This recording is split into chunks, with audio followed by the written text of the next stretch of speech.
Well, Frank, it's nice to be here with you today. I'm glad I had this opportunity. You said in your Nobel acceptance speech that you personally are a product of both the harmony and conflict between China and the West. Can you tell me what you meant by that, looking especially back to your early years, how the history of that time led up to your introduction to science and math? You know that China had a very long and distinguished history, but by the 19th century, China was in a very sad state. There was no modern science at all. And big, great powers, mostly Great Britain, had tried to carve up China. And then there was a war in 1900 called the Boxer War, and during which 8 armies, including some armies from the United States, occupied Beijing and signed a treaty. The treaty stipulated that China was to pay 450 million taels, that means ounces of silver, an astronomical amount at that time.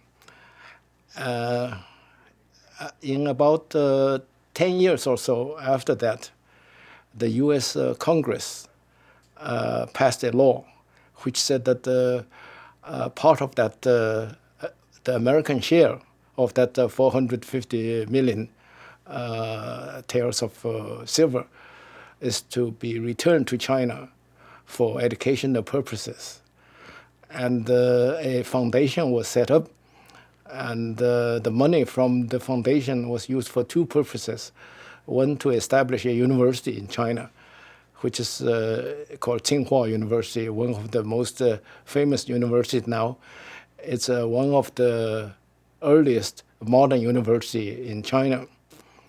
I was a direct beneficiary of that because my father was a professor of that university since 1929, and I grew up on that campus. Another part of the money was used to establish scholarships for Chinese students to come to America to study, and I won one of those scholarships. So in 1945, I came and became a graduate student in Chicago. So in 1957, when I stood in front of the King of Sweden and the assembled people, I was moved to reflect on my own history in the context of the history of China and the relationship between China and the West.